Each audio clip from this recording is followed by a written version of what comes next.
শীতকালীন ধনেপাতার স্বাদ আর গন্ধ হয় অপূর্ব। এই সময় বাজারে প্রচুর পরিমাণে টাটকা আর সস্তায় ধনেপাতা পাওয়া যায়।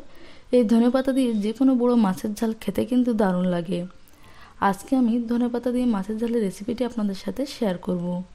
তো চলুন দেখে নেওয়া যাক আমার আজকের রেসিপিটি। এখানে আমি নিয়েছি 5 পিস কাতলা মাছ। মাছগুলোকে ভালো করে ধুয়ে জল ঝরিয়ে নিয়েছি। আপনারা কাতলা মাছের পরিবর্তে যে কোনো বড় মাছ নিতে পারেন। এবার এর মধ্যে আমি দিয়ে দিচ্ছি আধা চা চামচ লবণ, আধা চা চামচ হলুদের গুঁড়ো আর দিয়ে দিচ্ছি কোয়াটা চা চামচ শুকনো লঙ্কার গুঁড়ো। এখানে আপনারা শুকনো লঙ্কার গুঁড়োর পরিবর্তে কাশ্মীরি লাল লঙ্কার গুঁড়ো অ্যাড করতে পারেন। লবণ, হলুদ ও লঙ্কার গুঁড়ো দেওয়ার পরে মাছের গায়ে খুব ভালোভাবে মাখিয়ে নিচ্ছি।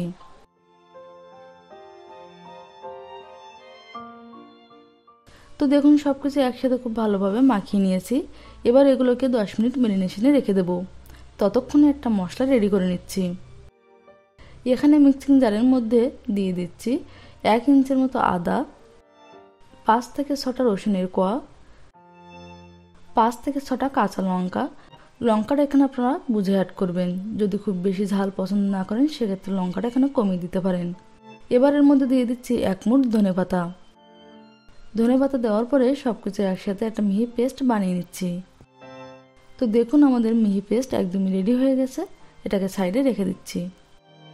এবার একটা কড়াই খুব ভালোভাবে গরম করে নিয়ে এর মধ্যে দিয়ে দিচ্ছি সরষের তেল। সরষের তেলটাকে খুব ভালোভাবে গরম করে নিচ্ছি। তেল এখানে ভালোভাবে গরম হয়ে গেছে। এবার এর মধ্যে দিয়ে দিচ্ছি লবণ, হলুদ আর লঙ্কার গুঁড়ো মাখিয়ে রাখা মাছের পিসগুলো। মাছের পিসগুলো দেওয়ার পরে মাছগুলোকে মিডিয়াম ফ্লেমে লাল লাল করে ভেজে নেব। মাছের একটা সাইড লাল লাল করে ভাজা হয়ে গেলে মাছগুলোকে উল্টে দিচ্ছি।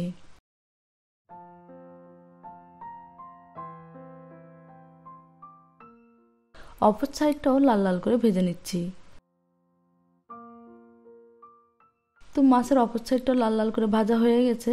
এবার এই মাছগুলোকে আমি একটা প্লেটে নামিয়ে নিচ্ছি।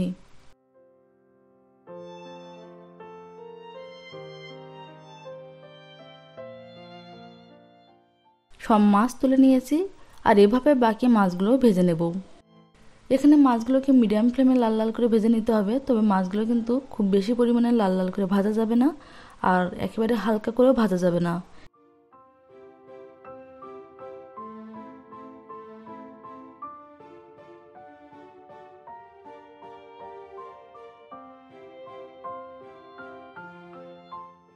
তো সব মাছ আমি ভেজে নিয়েছি। এবার এই তেলের মধ্যেই দিয়ে দিচ্ছি একটা ছোট এলাচ, 2টো দারচিনির টুকরো, একটা শুকনো লঙ্কা, 2টো লবঙ্গ আর দিয়ে দিচ্ছি আধা চা চামচ গোটা জিরে। গোটা মশলা ভালোভাবে ভাজা হয়ে গেলে এর মধ্যে দিয়ে দিচ্ছি 2টো স্লাইস করে কেটে রাখা পেঁয়াজ। পেঁয়াজগুলোকে মিডিয়াম ফ্লেমে ভালোভাবে ভেজে নিচ্ছি। তবে পেঁয়াজগুলোকে কিন্তু লাল লাল করে ভাজবো না, একটু মোলায়েম করে ভাজবো।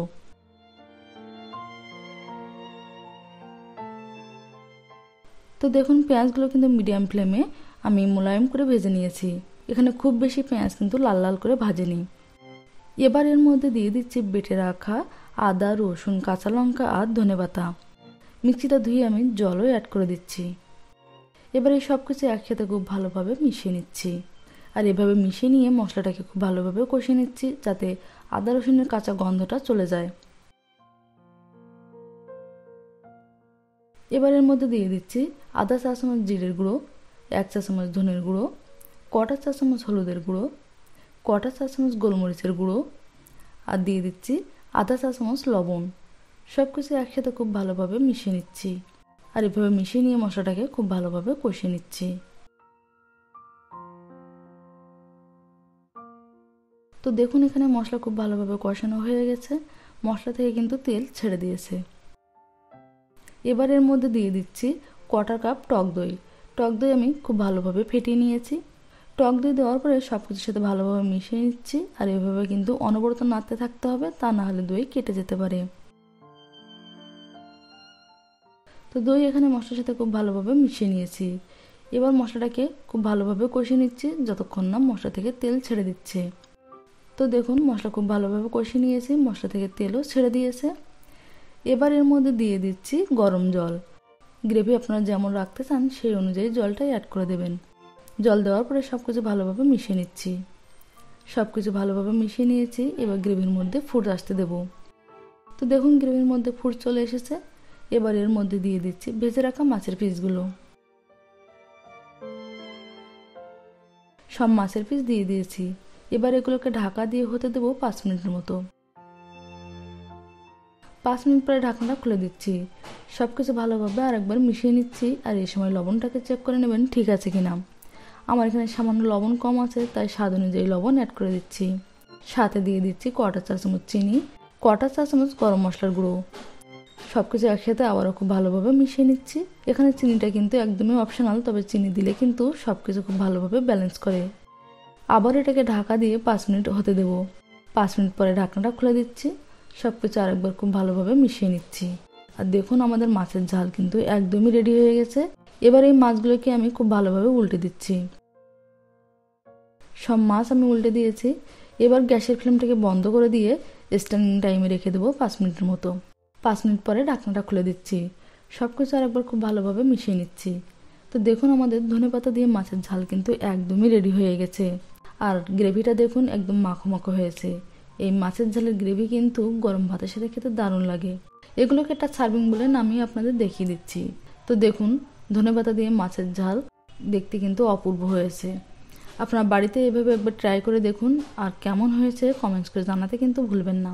আজকের এই রেসিপিটি যদি আপনাদের ভালো লেগে থাকে লাইক করবেন, শেয়ার করবেন। আজ এ পর্যন্তই। আবার দেখা হবে নতুন কোনো রেসিপি নিয়ে।